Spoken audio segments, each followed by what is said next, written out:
If your thoughts are making you crazy, remember, most of them don't even belong to you.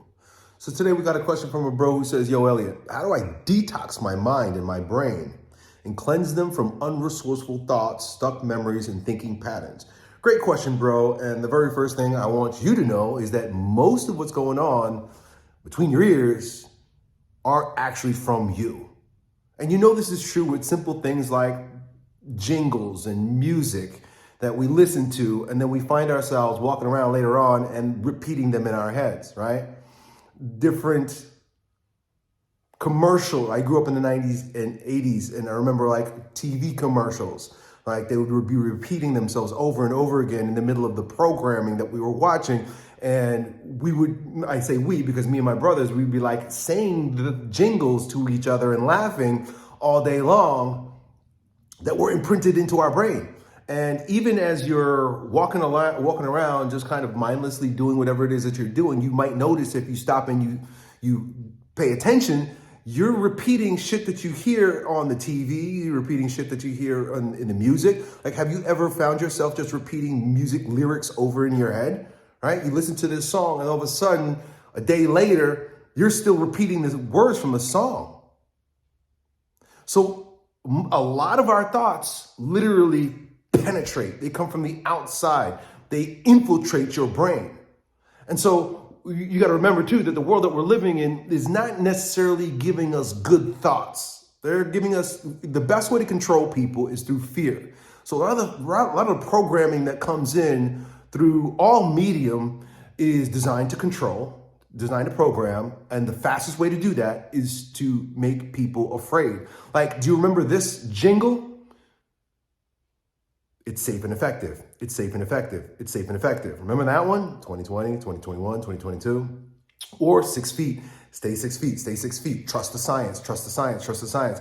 These were all the mantras that were literally intentionally being embedded into our consciousness so that we could remain in a state of fear and we were more easily controllable during the pandemic. But it's funny because the pandemic just sort of like brought that to the surface for most people to actually see. But this has been going on for forever. Words are spells. That's how you get words. What is a word? Well, you got to spell it. And anytime we use words, anytime we use any words, we are under a spell. And I'm not just saying that in terms of like bad words. I'm talking that in terms of like all words. This is the whole thing with the Tower of Babel, right? We think that we make our words into gods. And so we like associate the essence of a thing with a word. And so we believe that the words that are in our head are actually the thing that it's associated with, when none of this is actually true at all.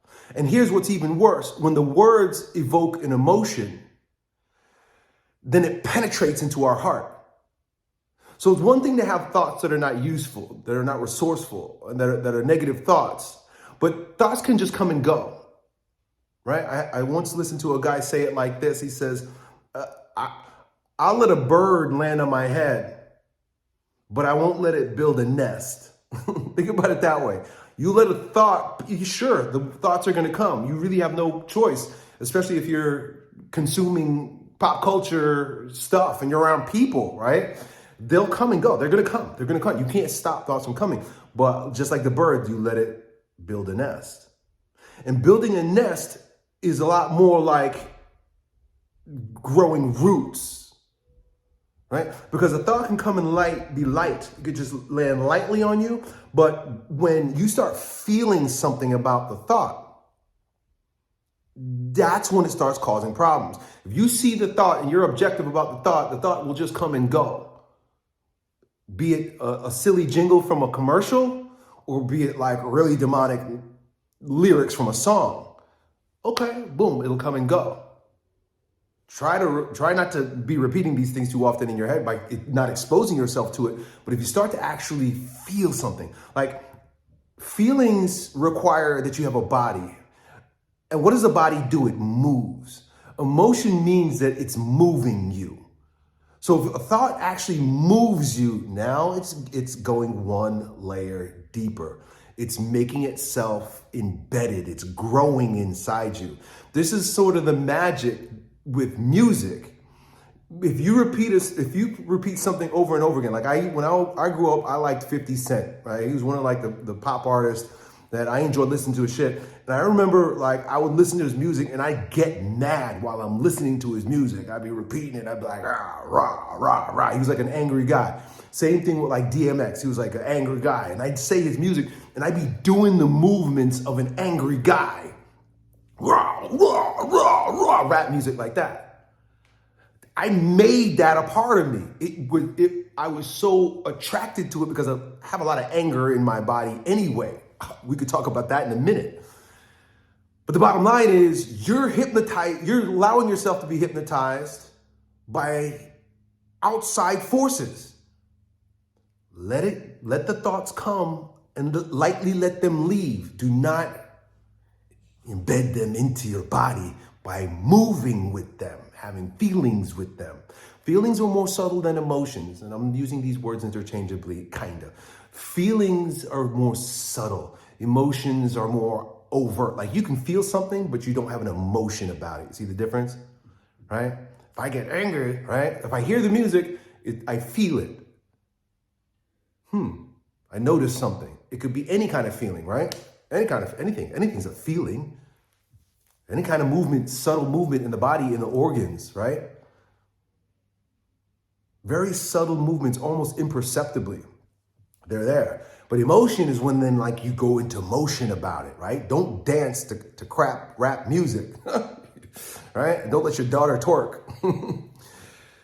But it goes one step deeper, man. Like my whole point here in telling you all of these things is that we cannot trust our thoughts. Do not trust your thoughts. If your thoughts are making you depressed, you got to objectify them and recognize that most of them do not belong to you. Did you know that your mama traumas impress themselves into your heart, literally? Here's how we know this is true. Interpersonal neurobiology. I think I'm saying that right. Daniel Siegel was an expert in this. I read several of his books, and he talks about mirror neurons and attachment. And so, did you know, according to science, brain science, that the countenance of your mother's face, the way she looked, emotions, just because we can't give it a name and we can't categorize it, doesn't mean that it doesn't relate a feeling. Your mom, if she was angry, would have an angry look on her face. If she was depressed, she'd have a depressed look on her face. If she was anxious, she'd have an anxious look on her face. Even just like subtle thoughts like, your father is a loser. It will make itself known in her face. And as an infant, you don't know words. You judge and you navigate life in communication with other people by looking at their faces. Babies look at faces. Even my dog, right? My dog doesn't know my language. He looks at my face to figure out what I'm going to do next. He tries to anticipate what I'm going to do based on where my eyes go or what I'm doing, right? Because he doesn't know my language. So he watches very closely. Babies do that. Human beings do that. That's why they call it mirror neurons, right? Very important stuff, prefrontal cortex. The baby looks at the mom's face in order to receive information about what's going on. If you're having some bad thoughts and you're having some negative feelings and you don't know where they come from, remember that they could be from the root of your experience in this life. They come from your mom. They come from your mom. You're harboring your mom's traumas from her parents and so on and so forth. She could be carrying shit from generations. The thoughts that you are harboring, this is why, some people believe in this, some people don't. It really doesn't matter. It's actually very scientific and it makes perfect sense of like generational curses, generational sins. A generational sin is basically like, you've been doing this, I've been doing this shit, and I show up this way, and my kids see me do it, and they show up that way. And it's from very subtle to very overt things. Sometimes we think like, alcoholism. Yeah, that's very overt. But maybe just depression, maybe just anger, maybe just angst, maybe just negative thoughts, right? Always a negative thought. That could literally be your mama's voice. imprinting itself. Do not trust your thoughts. And when you are objective about your thoughts, when you can start distancing yourself from your thoughts, and you know you're distancing yourself from your thoughts because you don't feel anything about your thoughts anymore, now you're starting to have mastery over them. Let them come, let them pass, but do not entertain them. Don't let it grow a nest in your head. Done.